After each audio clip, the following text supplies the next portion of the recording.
The candle flickered between us, or rather between me and the empty chair where my wife should have been sitting. Marcello's hadn't changed in 6 years. Same white tablecloths, same soft jazz playing in the background, same corner booth where I'd gotten down on one knee and asked Lauren to marry me.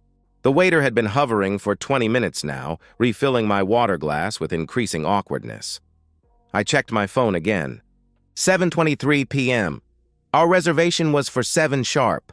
Sir, would you like to order an appetizer while you wait? The waiter asked. His smile practiced, but I caught the pity in his eyes. He'd seen this before. Husbands abandoned at anniversary dinners, birthdays forgotten, promises broken over candlelit tables. Just a whiskey, I replied. Neat. The amber liquid burned going down, but it was nothing compared to the fire building in my chest. I pulled out my phone and typed, "Where are you?" Reservation was for 7. Send. The blue checkmark appeared instantly. Message delivered. No response. I found myself remembering how we met 8 years ago at Sarah's housewarming party. Lauren had been laughing at something her friend said, head thrown back, auburn hair catching the light.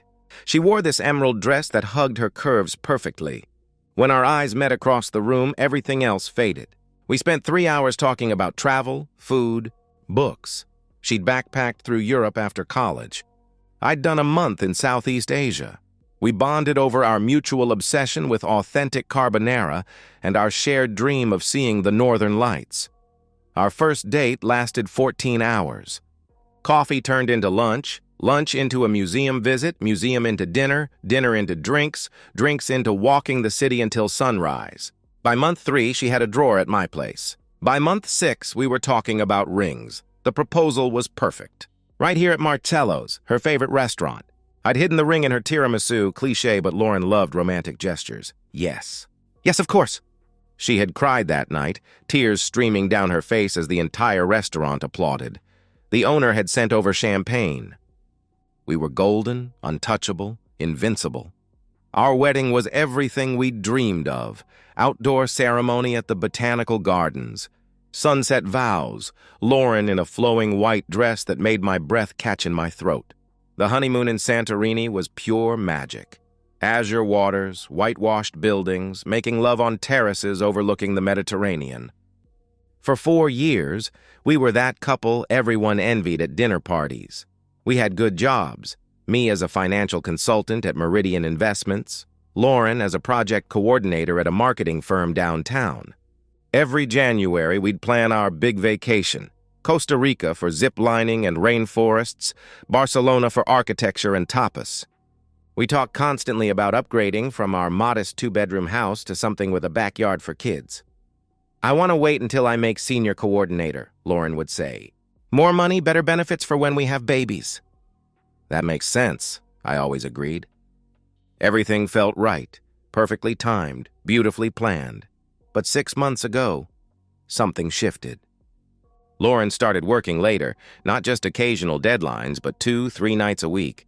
The intimacy dried up, not just sex, but the small touches that made us us. No more morning kisses while she got ready for work. No more curling up against me during Netflix binges.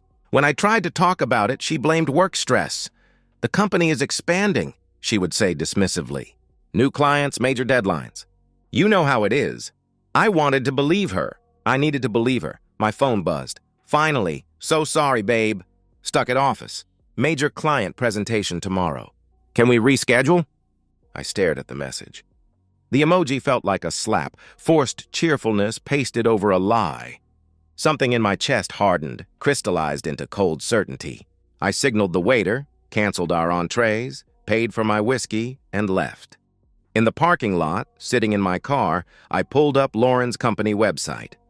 I clicked through to the staff directory, scrolling until I found her boss, Greg Holloway, 41, director of marketing, married. In the photo, his smile was too white, too confident, too familiar. I started the engine. On the drive home, one thought burrowed into my mind like a parasite. What if she's not at the office at all? When I got home at 10:47 p.m., the house was dark. Lauren's car wasn't in the driveway. She didn't come home until 12:23 a.m., and when she did, her blouse was buttoned wrong. The next morning, I woke to an empty bed and the sound of running water. Lauren was already in the shower, unusual for her. She typically hit snooze 3 times and rushed to get ready. I lay there analyzing every detail from the night before. When she'd finally come home at 12:23 a.m., she'd kissed my forehead. I'd pretended to be asleep and whispered, "Sorry, babe." But her perfume was wrong.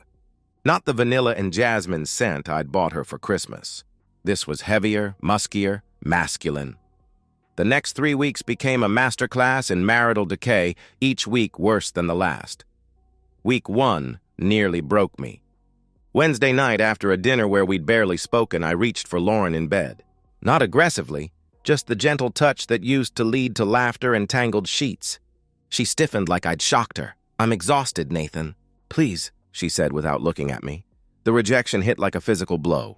I pulled my hand back, heart hammering. Thursday, desperate to salvage something, I suggested a weekend getaway. Just us. No work, no stress. "Maybe that bed and breakfast in wine country you loved," I offered hopefully. Her eyes didn't meet mine. "I can't. We have a huge pitch next Monday." "It's Thursday." "The pitch is Monday. We could leave Friday afternoon, come back Sunday." "Nathan, no," she interrupted sharply. "I need to prepare. This is important for my career, her career." When had it become more important than us? Week 2, the late nights intensified. Monday, Tuesday, Thursday. She rolled in past 11 p.m. each time, exhausted and distant. Tuesday night, something snapped. At 9:30, I called her office, hands shaking. "Meridian Marketing, this is Jennifer," a cheerful voice answered. "Hi, I'm trying to reach Lauren Brooks." "This is her husband," I said carefully. "Oh, everyone left by 6:30 today, sir." "The office is locked up," she replied matter-of-factly. My stomach dropped. "Are you sure? Maybe she's in a conference room?" "No, sir, I lock up myself." "Building's been empty for hours," she confirmed. When Lauren came home at 11:15, I was waiting in the kitchen. "How was the office?" I asked casually. She didn't hesitate. The lie rolled off her tongue like silk. "Crazy. We were there until just now. Greg had us reviewing the client account until we could barely see straight." Greg. She'd never mentioned working directly with Greg before. I started checking things, small things at first. Her car's odometer showed 47 extra miles one day when her office was only 12 miles away. Her phone, previously an open book between us, suddenly required a passcode. Most damning was the receipt that fell from her jacket pocket while I was hanging it up. The Meridian Hotel Restaurant. Last Thursday, 8:47 p.m. She told me she was working late that night. Week 3. I became someone I didn't recognize, a detective in my own marriage. Wednesday at 7 p.m., I drove past her office. Her car wasn't there. My pulse hammered as I circled downtown, some sick part of me hoping I was wrong, that I'd find her car at the office after all. I found it at the Meridian Hotel. I parked across the street, hands gripping the steering wheel. 45 minutes felt like hours. Then Lauren emerged with a man in an expensive suit, Greg Holloway, exactly as he looked in the company photos.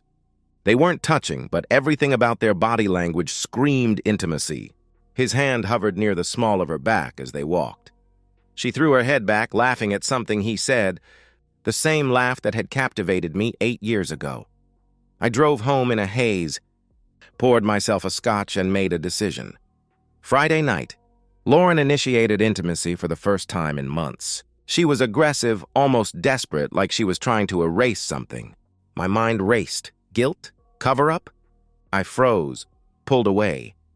"I'm not feeling well," I said flatly. She looked genuinely surprised, then hurt. "Oh, okay." I turned over, heart pounding. The thought burned through me. "I'm not touching you until I know where you've been and what you've done." The next morning, I opened my laptop and searched private investigator infidelity proof near me. The top result was Raymond Cross Investigations. I stared at the phone number, finger hovering. Then I dialed. Raymond Cross's office occupied the second floor of a strip mall between a tax preparation service and a nail salon. No nameplate on the door, just a number. The kind of place people visited when their lives were falling apart. Raymond was mid-50s, with the tired eyes of an ex-cop who'd seen this story play out 1,000 times. His office was Spartan, Metal desk, 2 chairs, filing cabinets, and a coffee maker that looked older than my marriage. "I think my wife is having an affair," I said, voice hollow. The words felt surreal leaving my mouth. He pulled out a yellow legal pad. "Tell me everything." I laid it all out, the late nights, the lies, the hotel, Greg Holloway. Raymond took notes in shorthand, asking occasional clarifying questions. No judgment, no sympathy, just business. "What's your goal here?" he asked when I finished. "Some people just want to know for sure. Others want ammunition." I didn't hesitate. "I want proof. Explicit, undeniable proof. The kind that ends her credibility completely." Raymond nodded slowly. "That'll take time and money. Basic surveillance. Photos of them meeting, entering hotels. That's straightforward. But if you want bedroom documentation, that's significantly more difficult and expensive. Hotel security, privacy laws, technical challenges. I don't care what it costs," I replied firmly. "I need everything." "Understood." "Give me 2 weeks," he said, sliding a contract across the desk. The retainer was $3,500. I wrote the check without blinking. Returning home that evening felt like entering enemy territory. Lauren was in the kitchen making dinner. Pasta primavera, my favorite. The domesticity felt obscene. "Hey, babe, thought I'd cook tonight," she chirped, stirring the sauce. She was smiling, affectionate, the loving wife I'd married. I recognized it now, a guilt cycle. After her late nights with Greg, she'd overcompensate with sudden bursts of attention. "Smells amazing," I replied, playing along perfectly. I complimented the meal, asked about her day at the office, kissed her goodnight. The facade was exhausting, but necessary. I couldn't tip my hand. 1 week passed like walking through quicksand. Raymond sent a preliminary report via encrypted email, 16 documented instances of Lauren meeting Greg at various locations, restaurants, bars, 2 different hotels downtown. The photos were damning but not explicit. Kissing in parking lots, Greg's hand on her lower back, Lauren laughing with her head tilted back in that way that used to be mine alone. I forwarded everything to my cloud storage, then deleted the files from my phone. The paranoia was consuming me, checking my browser history, clearing my call log, acting normal while my world collapsed in high-definition detail. The second week nearly broke me. Wednesday night, Lauren tried to initiate intimacy again. I was trapped, refused too often, and she'd know something was wrong. I gave in, but it was mechanical, hollow, my mind racing with images of her with Greg. Afterward, she curled against me. "I love you," she whispered. I stared at the ceiling, silent. The words stuck in my throat like broken glass. "Day 12, Raymond called. "I've got what you need." "Can you meet tomorrow?"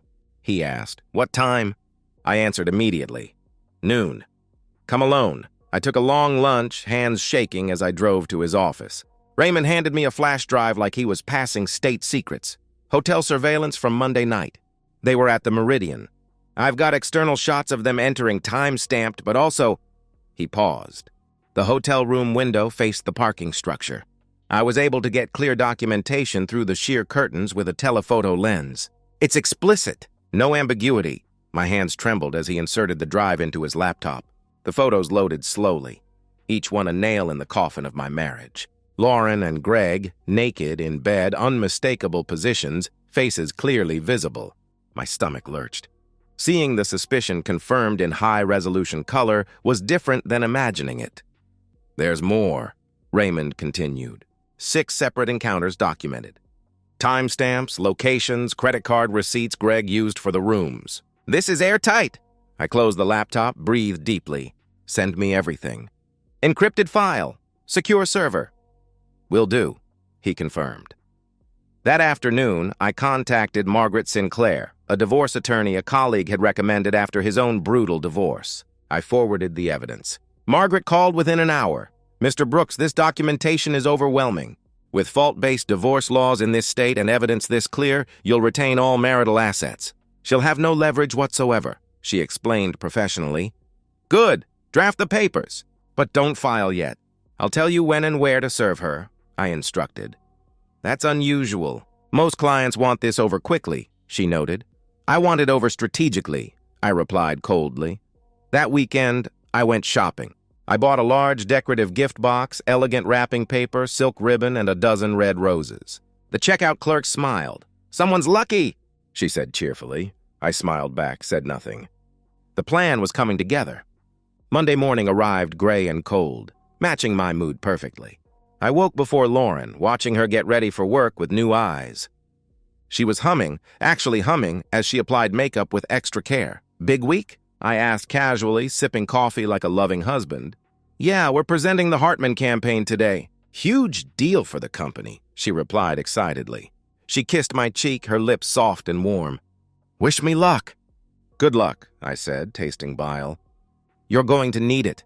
After Lauren left, I moved with military precision. I opened Raymond's encrypted files and selected every explicit photo, 47 images total, documenting Lauren and Greg across multiple hotel encounters in various states of undress and intimacy. Each image was time-stamped, geotagged, irrefutable. I sent them to a professional photo printing service downtown, 8x810, glossy finish, express pickup. By 10 a.m., I had them in hand.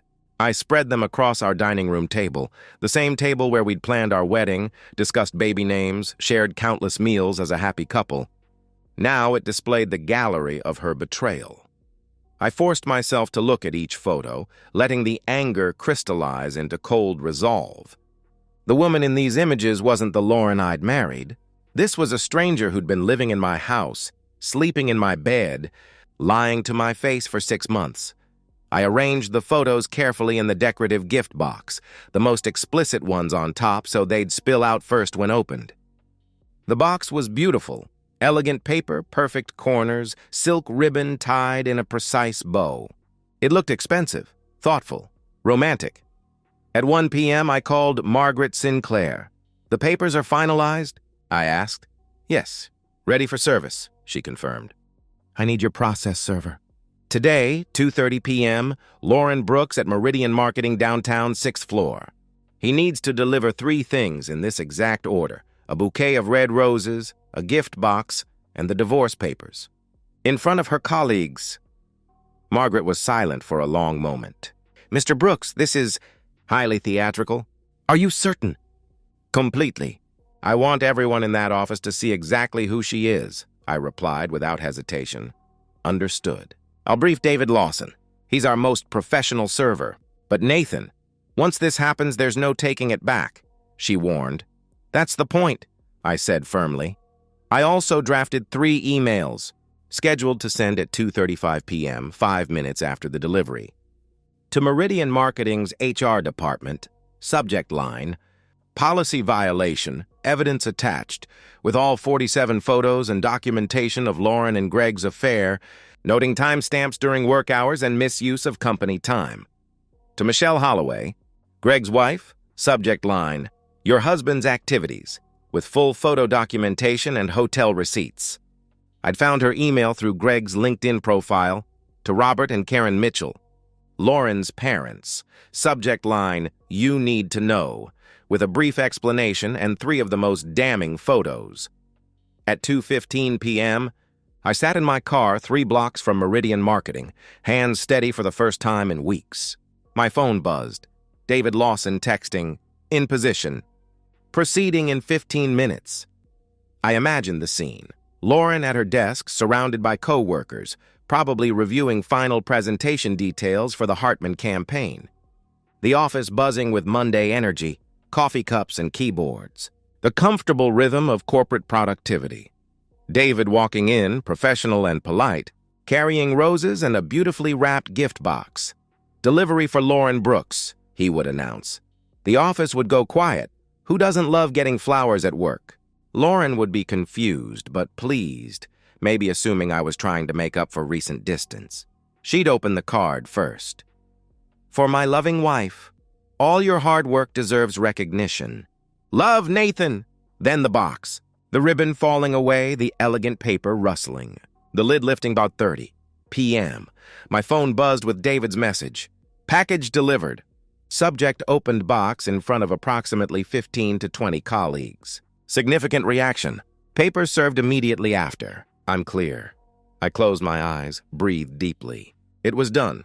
8:35 p.m. The scheduled emails fired automatically. My phone remained silent. I'd blocked Lauren's number, but I imagined the chaos. HR convening emergency meetings, Michelle Holloway opening that email and watching her world collapse, Lauren's parents staring at their phone in horror. 4:47 p.m. I drove home slowly, savoring these last moments of calm. I'd already changed the locks, new deadbolts installed Sunday evening while Lauren was at the office with Greg. I'd told her I was visiting my brother. Inside, I methodically removed every photo of Lauren from the walls. 8 years of memories went into cardboard boxes. Our engagement party, the wedding, honeymoon selfies, anniversary dinners. I packed her clothes into garbage bags and stacked them in the garage. I changed banking passwords, contacted the mortgage company to remove her access, secured all important documents. At 4:23 p.m. through the window, I saw Lauren's car screech into the driveway. She ran to the door, key in hand. It didn't work. She tried again, panic rising, then pounded on the door. "Nathan! Nathan, open the door!" she screamed desperately. I walked to the window, pulled back the curtain. Our eyes met through the glass. Her face was destroyed, mascara streaking, eyes swollen, desperate and wild. "Nathan, please!" "I'm so sorry." "It was a mistake. Please give me another chance," she pleaded, voice breaking. My voice was cold, muffled through the glass. "A mistake? You f***ed your boss for 6 months. That's not a mistake, Lauren. That's a choice. You chose him every single night you lied to me. Please. I'll end it. I'll quit. Just let me explain," she begged frantically. "Explain to your HR department. Explain to Greg's wife. Explain to your parents. They all got the photos, Lauren. All 47 of them," I replied without emotion. Lauren's legs buckled. She collapsed on the porch, sobbing. "Oh, and Lauren? Enjoy finding a new job. I made sure everyone knows who you really are," I added before closing the curtain. I walked away. Behind me, Lauren's screams were muffled by the new insulated door. As I poured myself a scotch, my phone buzzed with an unknown number. A text message. "This is Karen Mitchell. What you did to my daughter is unforgivable. We're coming over." I blocked the number. 30 minutes later, a car pulled into my driveway. Karen and Robert Mitchell arrived at 5:47 p.m. in their silver Honda Accord, the same car they'd driven to our wedding rehearsal dinner 4 years ago. I watched through the window as they helped their sobbing daughter into their car. Lauren was still begging them to take her back to me, to help her fix this. Karen's face was granite. I didn't open the door. I simply watched them leave. Later that evening, Margaret Sinclair called with updates that felt like battlefield reports. "Nathan, the HR email had immediate effect. I'm hearing through professional channels that both Lauren and Greg have been suspended pending investigation. The company is furious. Apparently they were using company resources, meeting during work hours, even charging some hotel rooms to corporate cards for client entertainment," she reported. "Good," I replied. "There's more." Michelle Holloway's attorney contacted our office. "She's filing for divorce and specifically wanted to thank you for the evidence. Apparently, she'd suspected for months but never had proof. She's going for full custody and maximum alimony," she continued. I felt no satisfaction, only exhausted relief. "What about Lauren?" "She's tried calling my office 14 times since 3 p.m. I've instructed staff not to accept her calls. She has no legal ground to stand on. The evidence is irrefutable. If she contests anything, we go to court, and those photos become public record. She won't risk that level of exposure," Margaret explained. That night, my phone rang. Robert Mitchell calling from a different number I hadn't blocked yet. Against my better judgment, I answered. "Nathan," his voice was broken, "aged 10 years in 1 day. I'm calling to apologize." "Robert," I started. "Let me finish," he interrupted. We went home after picking up Lauren. She tried to explain to minimize it. "It was just a few times. It didn't mean anything. Nathan's overreacting." "But then your email arrived." His voice cracked. "All those photos. We saw the timestamps. 6 months of lies. 6 months of betraying the man who loved her." I stayed silent. "I slapped her, Nathan. My daughter. I've never hit her in her life, but seeing those images..." He choked up. "Karen and I raised her better than this. We taught her values, integrity, respect for marriage.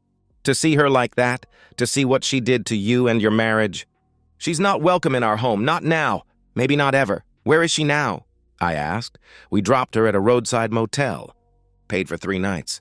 That's all we could stomach. She kept crying, begging us to help her fix it, to call you, to make this go away. Karen told her," his voice hardened, "Karen told her there's no fixing this, that she made her choices, and now she lives with the consequences." Robert hung up. I sat in the dark living room, the house silent except for the clock ticking, marking time in my new reality. Over the next 2 days, the fallout accelerated like an avalanche. Day 2. Meridian Marketing's HR completed their investigation with corporate efficiency. Both Lauren and Greg were terminated for violation of company ethics policies, misuse of company resources, and creating a hostile work environment. The terminations were with cause, meaning no severance, no references, their professional reputations obliterated. Day 3. Michelle Holloway's divorce filing became public record. Greg's father, a prominent local businessman, learned about the scandal through social media gossip. His response was swift and public, a Facebook post disowning his son. "I did not raise a man who destroys families," he wrote. "Margaret informed me that Greg and Lauren had tried contacting each other, but Michelle's attorney filed a restraining order preventing any communication between Greg and the other woman. They were cut off from each other. The affair that destroyed their lives couldn't even offer mutual comfort. Lauren's carefully curated social media life evaporated. Friends who'd celebrated her promotions and anniversary posts blocked her. Her image as the successful, ambitious professional dissolved overnight. I watched it all from a distance, detached. I felt no joy in their suffering, but no regret either. Just emptiness where my marriage used to be. 3 days later, I found a handwritten letter slipped under my door. I stared at it for 3 days before finally opening it. The words inside were desperate, broken. I read it once, then burned it in my fireplace without responding. 60 days later, the divorce was finalized. Lauren didn't contest. Her attorney advised it was pointless with the evidence Margaret possessed. I retained the house, all savings, investments, everything. Lauren received nothing except the clothes I'd bagged in the garage. Through mutual acquaintances, I learned about Lauren's aftermath. She'd left town quietly, like a criminal fleeing the scene. Moved to Kansas City using her maiden name. Couldn't find work in marketing anywhere. The scandal followed her online, viral in professional circles. She was working retail at a Target, living in a studio apartment, alone. Greg Holloway's destruction was more complete. Michelle's divorce was vicious and thorough. She received full custody of their 2 children, 8 and 6 years old, who now knew Daddy had hurt Mommy and broken their family. She got the house, aggressive alimony, punitive child support. Greg's father made good on his public disownment, cut off the trust fund, removed him from the family business. Greg had fled to Portland, trying to rebuild from nothing. I heard through the professional grapevine he was working at a small tech startup, making a quarter of his former salary. Lauren and Greg never contacted each other again. The affair that destroyed everything between them dissolved the moment real consequences arrived. Whatever they thought they had wasn't strong enough to survive the wreckage they'd created. I sold the house, too many memories embedded in every wall, and moved across town. I bought a small condo, modern and clean, with no ghosts in the rooms. A colleague asked how I was doing 6 months later. I considered the question carefully. "I'm not happy yet, but I'm not destroyed either. That's enough for now," I answered honestly. I started therapy, not because I was broken, but because I wanted to understand how I'd missed the signs, how to trust again someday. The therapist told me betrayal is a choice the betrayer makes, not something the betrayed causes. I rejoined my gym, started reading again, took weekend trips to visit my brother. Small steps forward. 10 months after the divorce, I was having coffee when a woman at the next table smiled at me. I smiled back, genuine, if cautious. We talked for 20 minutes. She gave me her number. I didn't call immediately, but I kept the number. One morning, I woke up, made coffee, and realized, for the first time in almost a year, I hadn't dreamed about Lauren. The nightmares were over. I was finally free.